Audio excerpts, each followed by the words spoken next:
What's up, people? Hope you're having a fantastic Monday. My name is Paramsha, and we are going to review the chapter number 3, that is design input 1. So let's just jump right in. First thing first is what is input? So, in terms of system design, input is some other system's output.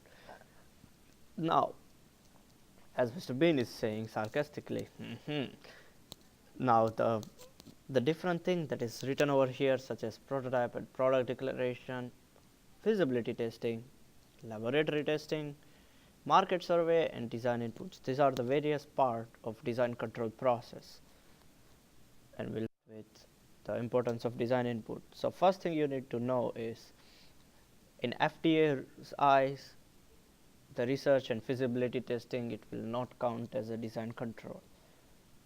And the starting first is the starting point of the device development, that is the design input. And first thing first is input should be positive or realistic. I should not say my device will be curing cancer if it's not curing the cancer. It should be realistic as much as it should. Now another thing is the product specification. You need to include all the length, shape, weight, what's the material that is being used, what are the outputs, specific numbers. Then is the regulatory affairs information, that will be like whether it will be safe for patient, whether it will be safe for environment, it will be useful, user friendly, etc. That will be covered under FDA and ISO. There are some other human factors that are, for example, intended use. Some might use one device, but there are multiple use sometimes for medical device, and some might be using it differently than what intended use should be. So there is that. Other thing is the labeling and packaging, because some devices such as MRI, they require assembly afterwards, so it should be labeled and packaged separately and specifically with each part.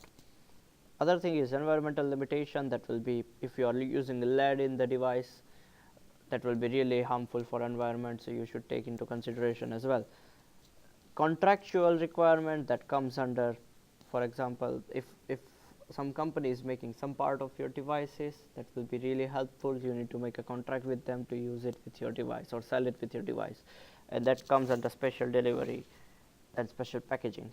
For special delivery, Amazon, that's the best example. They work with different brands and they package it pretty quickly, so that is comes under contractual requirements as well. Now, main product development process start with product initiation request. That will be a concept document. So this will be a written document that will be going over what is the device should be or how it should look like.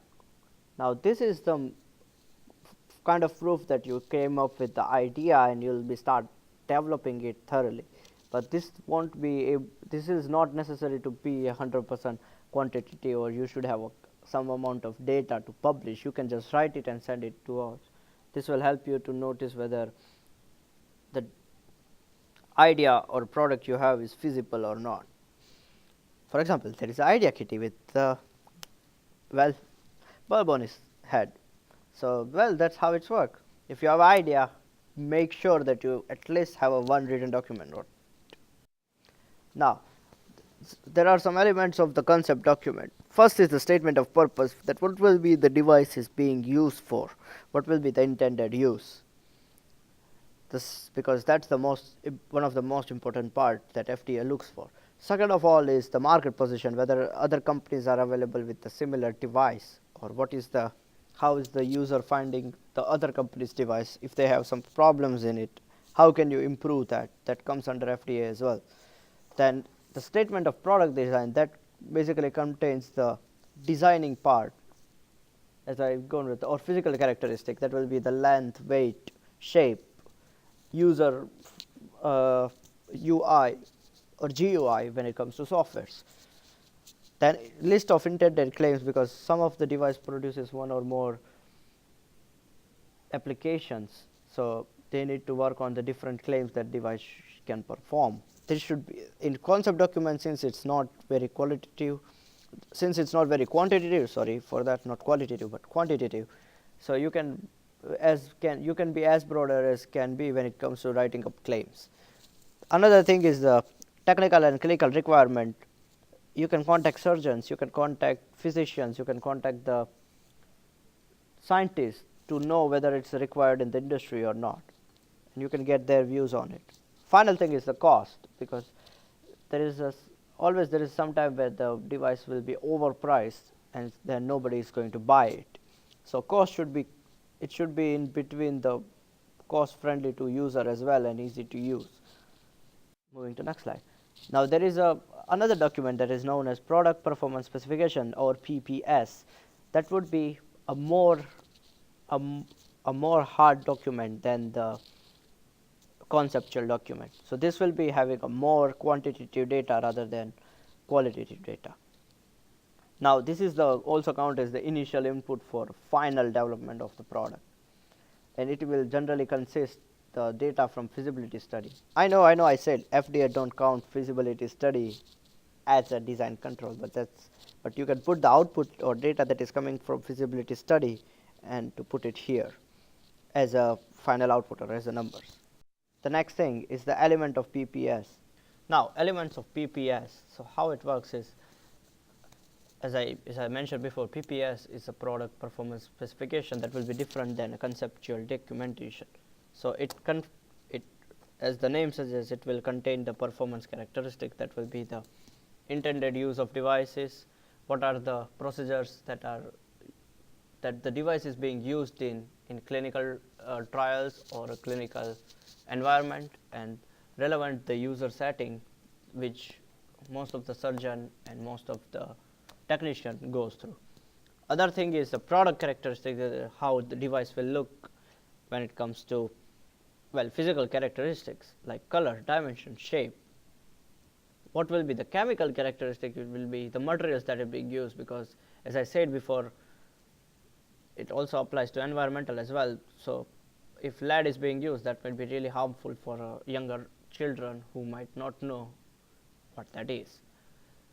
That comes the biomedical or biological characteristics, that will be the maximum duration a product can withstand in vivo. For example, this applies to an implant when they do a clinical trials to figure out how implant will, well, what is the durability of implant when it's implanted inside a body, or cadaver test, or during a cadaver testing. So this way you can figure it out whether it's reacting with the body or not, because sometimes medical devices do tend to react with the body and person may have various effects. The environmental is, for example, MRI device. If you know how MRI machine works, so it requires a whole separate room with its own cooling system. It comes under environmental characteristic because you cannot use it in normal situation without cooling system. And fifth thing is the transportation in user condition that I mentioned before. For bigger products, you need a separate labeling system or separate assembling system that can be used as a transportation as well. Next slide. The market requirements. So market requirements comes with the geographical markets, and if you are partnering up with some other company who makes some part of the product, that will be counting as a contractual requirements. One thing you can put up is the intended market segment, which audience you want to target, whether it's a user specific, whether it's a kids friendly, whether it can use for all orthopedic purposes, etc. Fourth thing is the claims, that is most important, and as I said before, in this you need to narrow down your claims because this is not a concept document anymore. You need to be as firm as on your claims and think about it. Next one is regulatory and quality assurance characteristics. This works differently because every country has different regulation systems. For example, US has FDA, and some part of it also use ISO as well.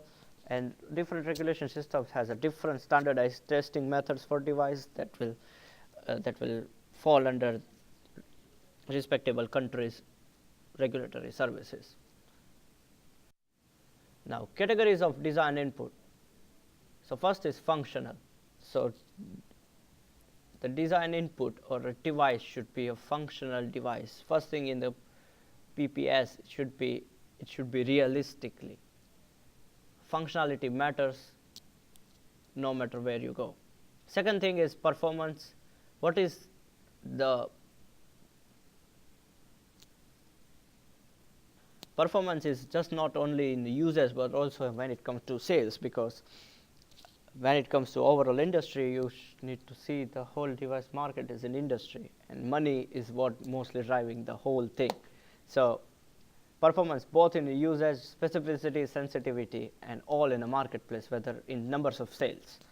Third is the interface, basically whether user is happy with the interface, or it's really easy to operate, or it's really hard to operate, because some of the interface may seem really easy, but when you try to apply it, it's really confusing and really complex for some of the users.